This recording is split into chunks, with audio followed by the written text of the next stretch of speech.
নমস্কার বন্ধুরা, আরেকটি নতুন ভিডিওতে তোমাদের প্রত্যেককেই ওয়েলকাম জানাই। তো যারা ওয়েট করছিলে ব্যারাকপুরের আরেকটি ভিডিও নিয়ে আসতে, তো তাদের জন্য এবং ওভারঅল প্রত্যেকের জন্য যাদের সামনে ইন্টারভিউ রয়েছে, কী ধরনের কোশ্চেন জিজ্ঞেস করছে, কেমন ব্যবহার করছে এবং কত কী অ্যাভারেজ নাম্বার দিচ্ছে, সবই জানতে পারবে এই ভিডিওটা দেখলে শেষ পর্যন্ত। তো আজকের ব্যারাকপুরের একজনের আমাদেরই ক্যান্ডিডেট, তার এক্সাম ছিল, তো খুবই ভালো এক্সাম হয়েছে।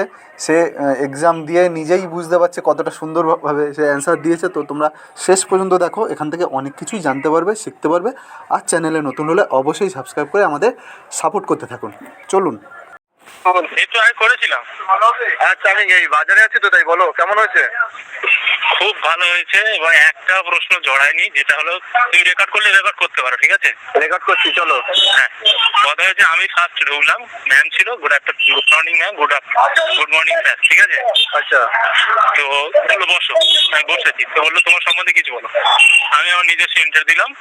আমি বললাম ম্যাম 2013 পর থেকে ব্যাস আমি এই কোর্স বলার পরে ওরা বললো, একটা স্যার আমাকে বললো যে 2013 পর কি তাহলে তুমি পড়াশোনা করোনি? আমি স্যার আমি ফার্স্ট ইয়ারে ভর্তি হয়েছিলাম, তারপরে বাবার এরকম একটা মেজর অ্যাক্সিডেন্ট হয়, যার ফলে আমি এরকম করতে পারি, ঠিক আছে? আচ্ছা, আমাকে বললো ঠিক আছে, তুমি পুরো পাঁচটা বলছে, 5টা প্রকল্প রাজ্য সরকার যে প্রকল্পগুলো করেছে, এই 5টা প্রকল্পের নাম বলো এবং সাল বলো। আমি প্রথম শুরু করেছি কন্যাশ্রী থেকে, যুবশ্রী, রূপশ্রী, গতিধারা, স্টেপ বাই স্টেপ বলার পরে সালগুলোও বললাম, ওকে? তো বলছে তাহলে গতিধারাটা কি আর স্টেপ বাই স্টেপ কি? আমি বললাম স্যার দুটোই ট্রাফিক জন্য।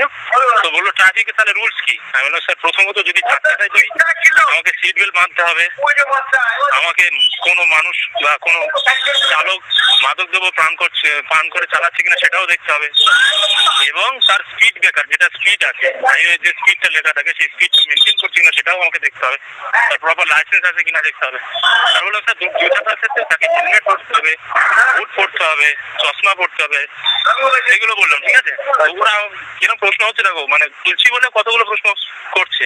তো একটা আমাকে আরেকটা স্যার বললো ঠিক আছে তাহলে তোমার এরিয়ার কিছু যে সব জিনিস দুষ্কৃতি হচ্ছে সেই সব জিনিসগুলোর নাম বলো। তাহলে স্যার মেজর কোনো দুষ্কৃতি নেই বা মেজর কোনো দুষ্কৃতিমূলক কাজ হচ্ছে না। বকাটের ছেলেরা এখন যা করে কিছু কিছু জিনিস পান করে, যেটা বললাম মাদকদ্রব্য পান করে একটু উল্টো পাল্টা করে, পুলিশের নয়, এটা আমার গ্রামের একটু প্রবলেম। তো বললো আচ্ছা ঠিক আছে, যেহেতু সবাই শিক্ষিত নয়, তো মেজর মানুষ একটু কম শিক্ষিত। তারপরে একটা স্যার বলো 5টা ক্রাইমের নাম বলো, কি কি ক্রাইম হতে পারে দেশে। আমি বললাম ম্যাম নারী পাচার, ফার্স্ট নারী পাচার দিয়ে শুরু করেছি ম্যাম, নারী পাচার। দুটো হচ্ছে মাদকদ্রব্য পাচার, 3 নম্বর হচ্ছে মাদকদ্রব্য যারা বিক্রি করছে লাইসেন্স। এই করে 5টা বললাম, ঠিক আছে? তারপরে একটা কটা প্রশ্ন হচ্ছে, দেখো ভালো করে শোনো কিরকম চেপে ধরেছে। তো আমাকে বললো তুমি কেন পুলিশে আসতে চাও? আমি বললাম স্যার প্রথম থেকে আমার এই ব্যাপার, আমি এই জন্য পুলিশে আসতে চাই। পুলিশের একাগ্রতা, একসঙ্গে কাজ করার মতো ক্ষমতাটা আমার খুব ভালো লাগে, বা সবাইকে টিম ওয়ার্ক মিলে কাজ করে এবং মানুষকে নিরাপত্তা দিতে সাহায্য করে, সেই সাহায্যে আমি নিজে করতে চাই, এইগুলো বলার পর ঠিক আছে।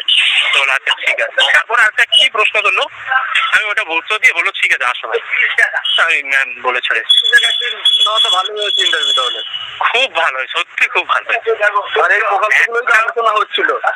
হ্যাঁ, আমি এমনকি সাল উল্লেখ স্যারও নিজেই বলেছে যে 5টা প্রকল্প বলবে এবং সাল বলবে, আর আমি প্রপার উত্তরগুলো দিয়েছি বলে প্রচুর প্রশ্ন করেছে আমাকে।